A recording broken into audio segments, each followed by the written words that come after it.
وَلَقَدْ أَنزَلْنَا عَلَيْكُمْ آيَةً مُبَيِّنَاتً وَمَثَلًا مِنَ الَّذِينَ خَلَوْا مِن قَبْلِكُمْ وَمَوْعِظَةً لِلْمُتَّقِينَ۔ سورۃ نور آیت نمبر 34۔ اور بلا شبہ یقیناً ہم نے تمہاری طرف کھول کر بیان کرنے والی آیات اور ان لوگوں کو کچھ حال جو تم سے پہلے گزرے اور متقی لوگوں کے لیے عظیم نصیحت نازل کی۔ وَلَقَدْ أَنزَلْنَا عَلَيْكُمْ آيَاتٍ مُبَيِّنَاتٍ، اس یہاں دونوں معنی مراد ہو سکتے ہیں۔ ایک معنی اللہ تعالیٰ کی آیات واضح اور آسانی سے سمجھ میں آنے والی ہیں اور اللہ تعالیٰ کے احکامات کو خوب واضح کرنے والی ہیں۔ ان آیات سے مراد نبی کریم صلی اللہ علیہ وسلم پر نازل ہونے والی تمام آیات ہیں، اگرچہ سب سے پہلے اس صورت میں مذکور آیات اور احکام مراد ہیں، جیسا کہ سورۃ نور کی پہلی آیت میں تھا، سورۃ انزلناہا وفرضناہا وانزلنا فیہا آیات بینات لعلکم تذکرون۔ یہ ایک عظیم صورت ہے، ہم نے اسے نازل کیا، ہم نے اسے فرض کیا اور ہم نے اس میں واضح آیات اتاری ہیں تاکہ تم نصیحت حاصل کرو۔ پھر اس آیت کا دوسرا حصہ ہے وَمَثَلًا مِنَ الَّذِينَ خَلَوْا مِن قَبْلِكُمْ۔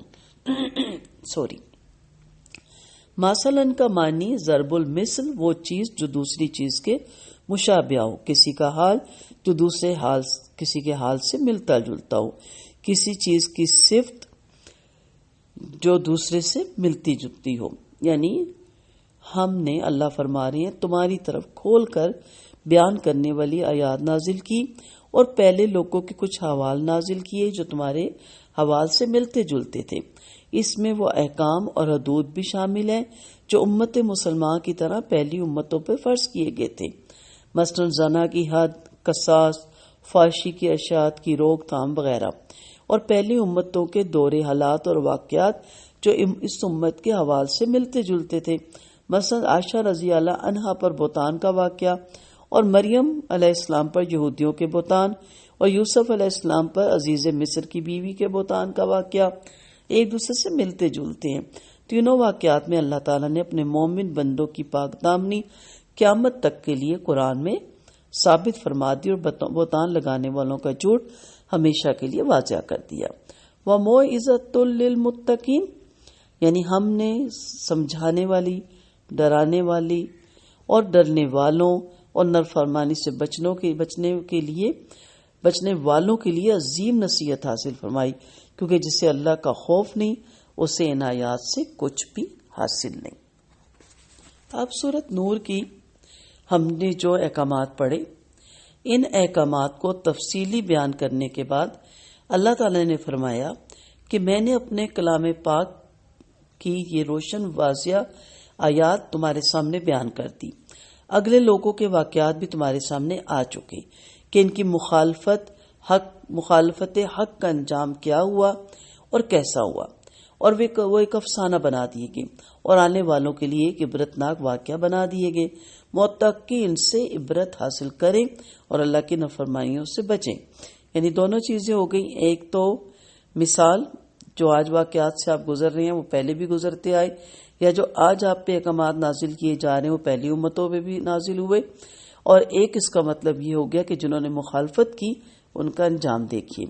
حضرت علی رضی اللہ عنہ فرماتے ہیں، قرآن میں تمہارے اختلافات کے فیصلے موجود ہیں، تم سے پہلے زمانے کے لوگوں کی خبریں موجود ہیں، بعد میں آنے والے امور کے حوال کا بیان ہے، یہ مفصل ہے، نعوذ باللہ بیکار نہیں، اسے جو بھی بے پرواہی سے چھوڑے گا اے اللہ اسے اللہ برباد کر دے گا، اور جو اس کے سوا دوسری کتاب میں ہدایت حاصل کرے گا اللہ اسے گمراہ کر دے گا۔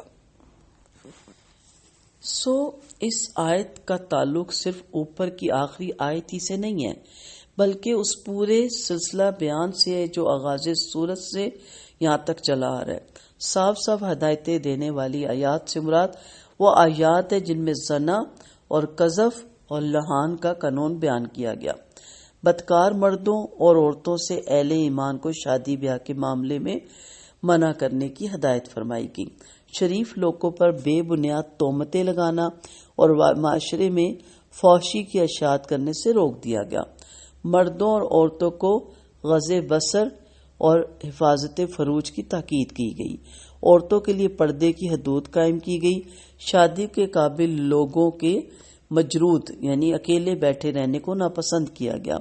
غلاموں کی آزادی کے لیے کتابت کی صورت تجویز کی گئی اور معاشرے کو قبا گری کی لعنت سے پاک کرنے کا حکم دے دیا گیا۔